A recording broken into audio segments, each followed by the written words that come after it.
Assalamualaikum warahmatullahi wabarakatuh.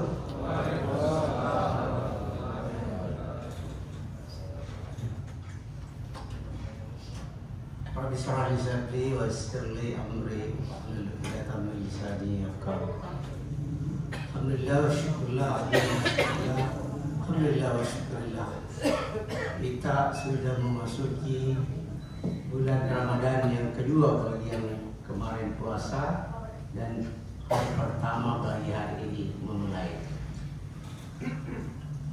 Ini adalah sebuah kesempatan yang diberikan oleh Allah kepada kita karena rahmatnya kita bisa memasuki bulan Ramadan ini. Betapa banyak teman-teman kita tidak bisa sampai kepada bulan Ramadan ini. Baru ada yang kemarin mau masuk Ramadan sudah meninggal. Ada juga yang banyak terkapar di rumah sakit sehingga tidak bisa melaksanakan ibadah puasa.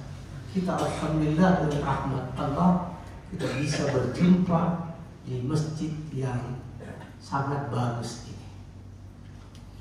Alhamdulillah, syukurillah, mudah-mudahan Allah memberikan kekuatan kepada kita sehingga kita bisa melaksanakan puasa sebulan penuh yang insya Allah akan Lebaran Idul Fitri bersama-sama. Karena dimulai hari berbeda maka Lebarannya insya Allah sama. Dan ada bagusnya. Nanti setiap malam itu adalah malam ganjil. Jadi kita harus bersungguh-sungguh karena setiap malam bisa datang Lailatul Qadar, malam ganjil. Jadi enak sekali tuh kalau bulan ini, tahun ini karena malam Lailatul Qadar pasti datang pada bulan ganjil, pada malam-malam ganjil. Dan malam ganjil itu tiap malam, Pak. Nah, karena saya orang public health, kesehatan masyarakat, maka saya akan bicara sesuai dengan bidang ilmu saya. Untuk bulan Ramadan ini bagaimana kita memelihara kesehatan badan dan rohani kita agar kita bisa optimal melaksanakan ibadah kepada Allah Subhanahu wa Ta'ala. Tentu yang pertama adalah fisik. Kalau fisik kita lemah, fisik kita tidak jaga, kita susah beribadah. Terpengaruh juga kepada kerohanian kita. Yang pertama, bagaimana caranya supaya fisik kita tetap kuat berpuasa. Yang pertama, jaga makanan. Jangan karena puasa begitu buka dicampur semua balas dendam. Nah, itu berbahaya. Apalagi orang Makassar itu senang sekali yang asin dan manis.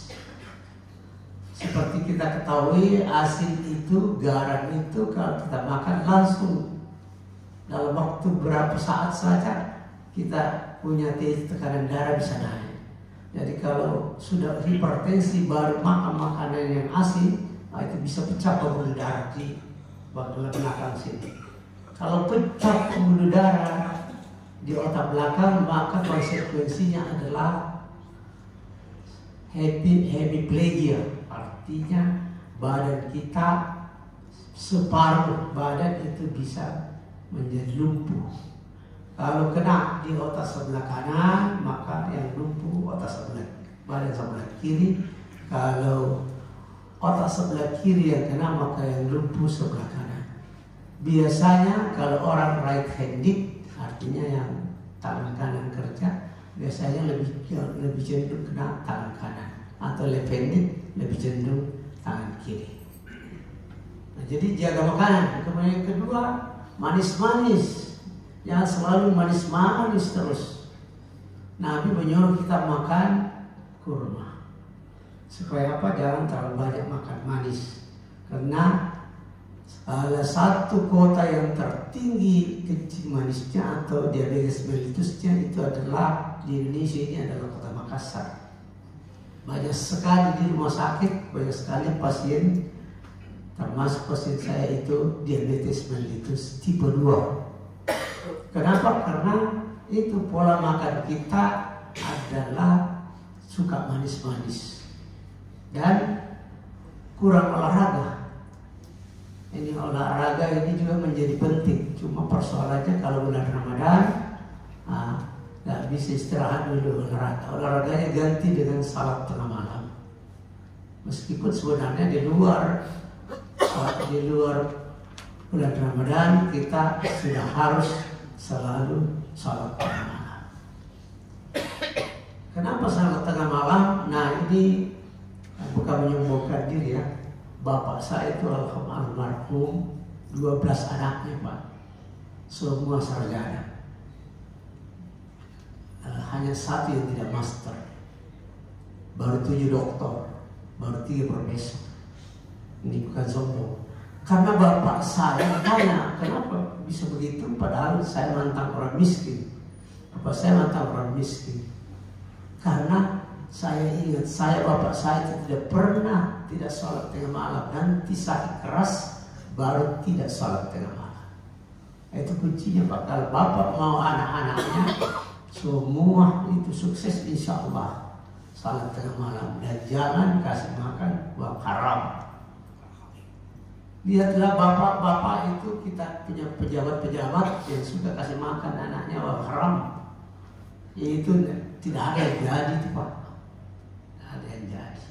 Kalaupun jadi dari salah, tambah korupsi lagi. Tapi kalau uang halal dikasih makan, insya Allah akan menjadi manusia yang bisa menjaga martabat keluarga, martabat orang tua itu jaga nama baik. Dan insya Allah akan selalu mendoakan kita kalau kita sudah meninggal. Karena itu yang paling penting. Kalau kita sudah meninggal, semua putus kecuali 3. Yang pertama itu adalah sedekah atau jariah. Kita sedekah yang jariah. Nah ini waktunya untuk beramal jariah ini pada bulan Ramadan itu dilipat gandakan oleh Allah. Yang kedua adalah ilmu yang diajarkan. Itulah sebabnya salah satu faktor mendorong saya jadi dosen. Enaknya jadi dosen itu kemana-mana ketemu mantan mahasiswa kita.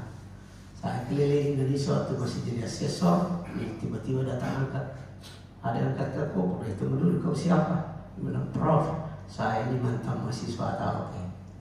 Ya, saya takut jangan sampai kau bawa lari saya punya tas, tidak ada saya pakai. Nah, yang ketiga adalah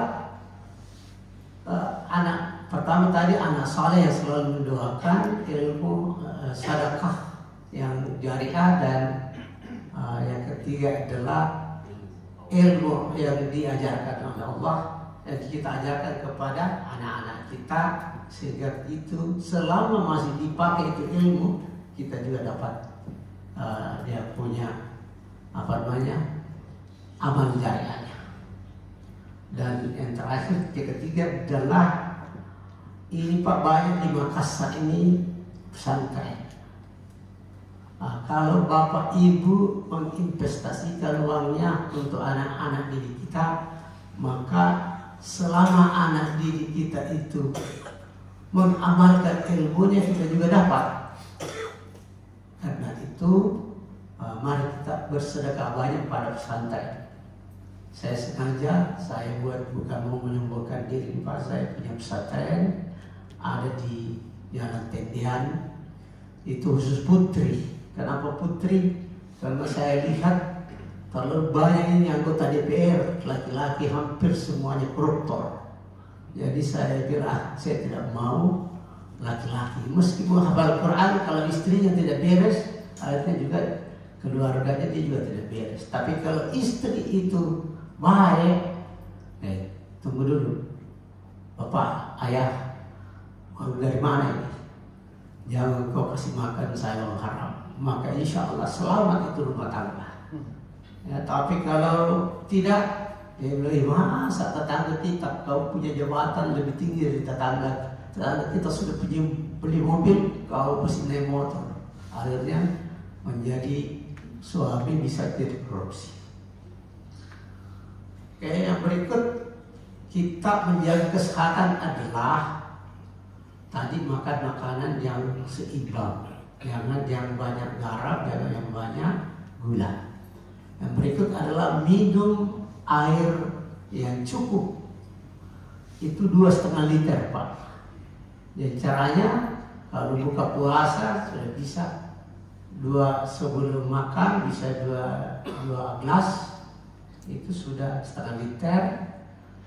Sesudah buka 0,5 liter, mau pergi tarawih 0,5 liter, pulang tarawih sudah 0,5 liter, jadi sudah 2 liter. Sahur bisa lagi 0,5 liter, jadi 2,5 liter. Kita insya Allah itu sesuai kebutuhan tubuh. Tapi kalau kurang, itu kerja di ginjal kerja setengah mati. Cara untuk melihat apakah ginjal kita itu kerja berat atau tidak, lihat kita punya kencing. Kalau kencing kita itu terlalu keruh, terlalu berwarna, maka berarti kerja berat itu ginjal. Normalnya itu memang agak kuning tapi tidak terlalu kuning. Nah, jadi kita bisa lihat. Kemudian yang berikut adalah usahakan setiap malam minum vitamin. Kenapa? Karena kita orang Makassar, khususnya orang Sulawesi Selatan, kalau ada makanan kita suka, itu yang selalu makan itu. Kalau suka paria terus, kalau suka coto terus, sehingga makanan kita itu di satu sisi kita kelebihan zat-zat tertentu, di sisi lain kekurangan zat-zat tertentu. Maka untuk itu kita harus membagi-baginya dengan minum vitamin. Saya hampir tidak ada malam Pak tidak minum vitamin. Makanya saya masih bisa main bulu tangkis 4 kali seminggu, kecuali bulan Ramadan. Vitamin ini sangat perlu supaya memenuhi kebutuhan tubuh kita, sehingga kita tidak kekurangan vitamin. Kalau kekurangan vitamin itu banyak resikonya Pak. Contoh, kekurangan vitamin A maka bisa rabun mata. Kekurangan vitamin D kita bisa cepat bongkok, bisa kropos tulang, dan seterusnya. Kekurangan vitamin C itu bisa gampang sekali imunitas kita gampang kena penyakit karena imunitas kita lemah atau gampang kena sariawan. Vitamin C itu daya pertahanan tubuh, tapi kalau berlebih tidak apa-apa karena dikeluarkan melalui kencing. Kalau A, B update, vitamin A, B, D, E, K itu disimpan dalam tubuh. Jadi jangan terlalu banyak makan vitamin A, vitamin B, vitamin D, dan vitamin E. Ada dosisnya itu, jadi harus diikuti. Biasanya pada vitamin D1 kali 1 sudah dibuat oleh ahli farmasi sedemikian rupa sehingga itu cukup memenuhi kebutuhan untuk 1 hari. Yang berikut adalah diusahakan makanan kita itu bervariasi. Ini khusus ibu-ibu, bervariasi.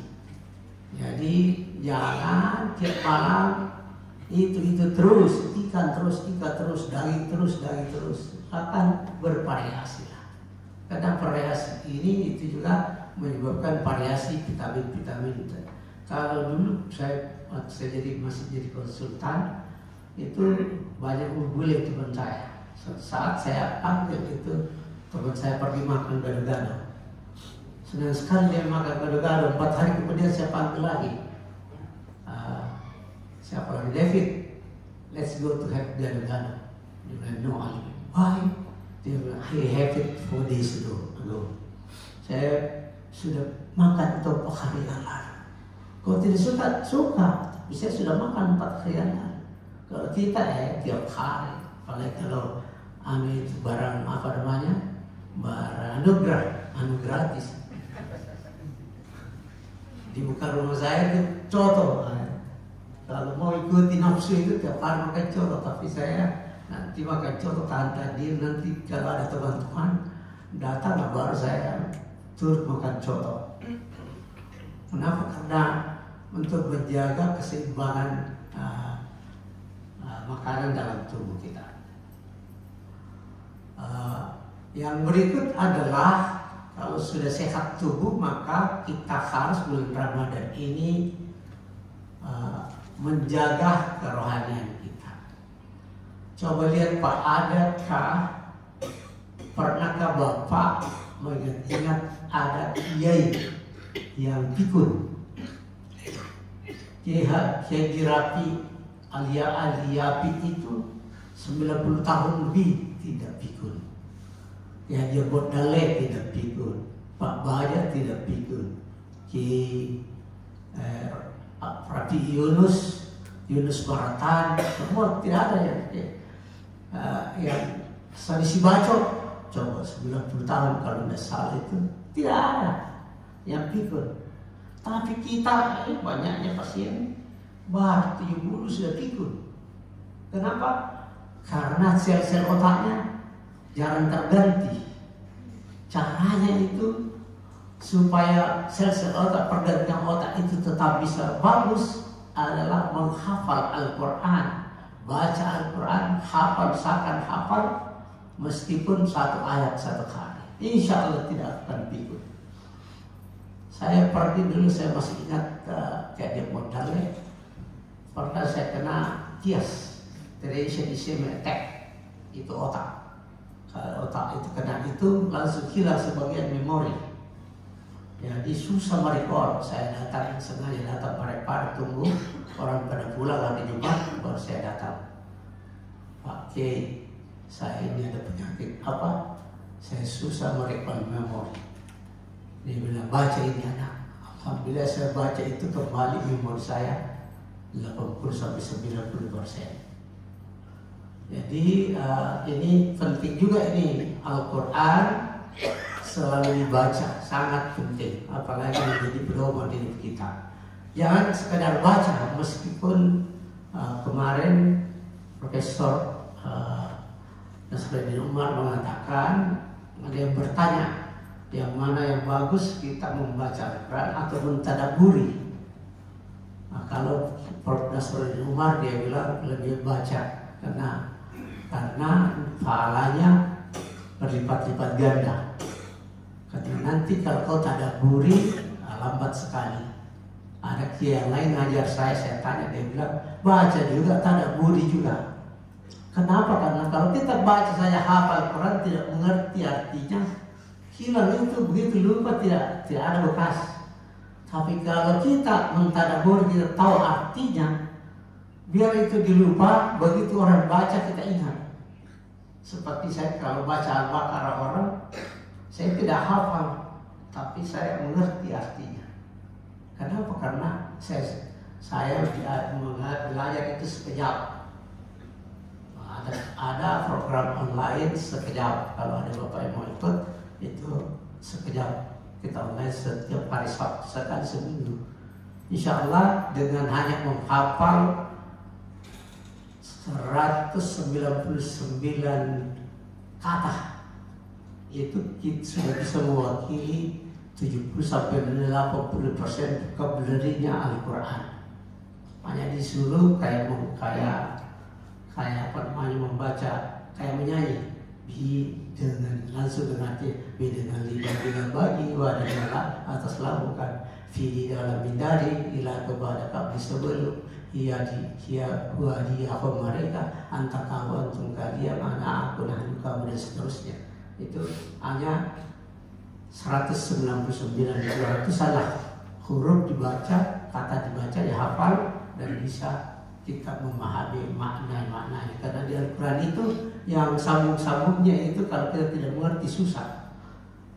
Dan belajar sekejap itu ternyata caranya, tekniknya ini tidak ada di dunia. Tekniknya dia ajar itu pelan-pelan sampai kita bisa memahami. Yang dulu waktu saya kecil-kecil dia bilang nabat tu sarapa. Ini nabat sarapa. Kenapa?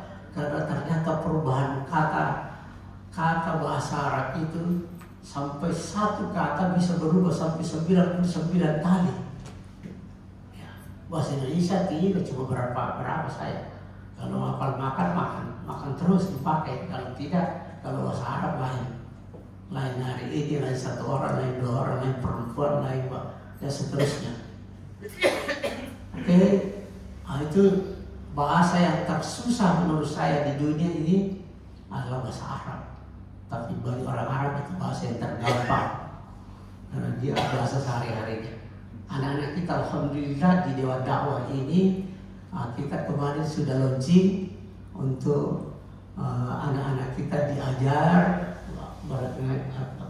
menjadi pendakwah selama setahun. Insya Allah kita akan rekrut 10, belajar 10 tahun, kemudian kita kirim ke desa-desa selama setahun, dan sesudah itu anak-anak kita itu bisa melanjutkan kepada STID di Jakarta, Sekolah Ilmu Dakwah Muhammad Nasir, gratis di Jakarta atau di Bekasi. Selanjutnya bisa ke Mekah atau Madinah, bisa seperti UAS, seperti UAS, maksud saya UAS. Oke, dengan salat tengah malam, insya Allah kita akan terpelihara dari berbagai kemudahan. Saya juga diajar Pak Kiai, kalau mau tidur Pak, jangan lupa berwudu. Selama kita tidur itu kita akan dijaga oleh malaikat. Saya suka tes. Kalau mau tidur, saya berwudu, kemudian saya niat, saya mau bangun jam sekian, pas itu bangun, insya Allah. Jadi kita dijaga oleh malaikat. Saya kalau malam, menurut dokter itu tidak boleh minum air banyak. Saya sebaliknya, saya kalau malam minum air banyak. Kenapa? Supaya bangun tengah malam. Jam 2 itu saya dipaksa oleh kencing untuk bangun, dan begitu masih mengantuk, mandi dulu, baru salat. Alhamdulillah, tidak apa namanya, dengan demikian bisa salat tengah malam. Dan yang terakhir adalah bulan Ramadan ini kita sudah harus meninggalkan perbuatan dosa-dosa. Terutama adalah memelihara kejujuran. Banyak, apalagi pejabat, apalagi kota DPR, itu biasa itu bohong, sudah biasa tipu-tipu, apalagi pemilu ini, semua model penipuan, sisa orang yang ditipu yang tidak ada. Jadi mari kita bertobat. Kalau itu sudah terjadi, insya Allah bulan Ramadan ini Allah akan memaafkan dan tidak akan berjanji tidak akan melakukan lagi, karena kita tidak ada yang tahu kabar kita meninggal. Tiba-tiba saja ada yang meninggal, banyaknya itu teman saya, ada yang tidak meninggal mendadak. Yang paling terakhir adalah jangan merokok Pak, kesempatan berhenti merokok. Ini bulan Ramadan kan, kalau siang tidak bisa merokok, masa tidak bisa jaga malam. Saya beritahu teman-teman saya itu yang dokter satu letting maksud 76 yang merokok sudah meninggal semua nih. Sisa 3 masih hidup. 1 Prof. Hatta sudah pernah stroke, 2 dokter umum itu sedang sakit jantung. Saya alhamdulillah masih bisa main bulu tangkis 4 kali seminggu kalau tidak merokok. Dan giginya orang perokok itu Pak habis. Alhamdulillah, ini saya masih utuh 70 tahun. Kalau ada yang merokok sini, kita pertandingan gigi, pasti saya menang. Ya, saya sudah suka praktika kalau saya pidato bertanya, lihat sudah umpung pasti merokok. Ya, tapi kalau tidak merokok, insya Allah tahan itu gigi. Dan caranya pelihara gigi, bapak saya itu ajar putar itu handuk kecil, gigit baca selawat. Saya tidak mampu tiap hari begitu, tapi kalau mulai ada sakit-sakit gigi, itu saya lakukan biasanya 3 hari sembuh. Ini berapa kali sih sudah mau copot, saya ambil itu baca selawat 3 hari sembuh, alhamdulillah. Jadi saya kira itu nanti lupa berhenti Pak, kan Profesor bicara lupa berhenti. Jadi Alhamdulillah, syukurlah, mudah-mudahan mari kita saling memaafkan dalam memasuki bulan Ramadan ini, dan mari kita mempergunakan Ramadan ini sebagai tempat untuk betul-betul bertobat dan melaksanakan ibadah sepenuhnya, sehingga kita semua nanti menjadi Idul Fitri ketika akhir bulan Ramadan kembali menjadi fitrah seperti anak kecil. Mudah-mudahan kita semua sukses, terutama pembicara, melewati bulan Ramadan ini dalam keadaan sehat walafiat dan bisa mengerjakan semua ibadah-ibadah yang disyariatkan oleh agama kita. Ada mau'biyakum ajma'in, mudah-mudahan ada gunanya. Assalamualaikum warahmatullahi wabarakatuh.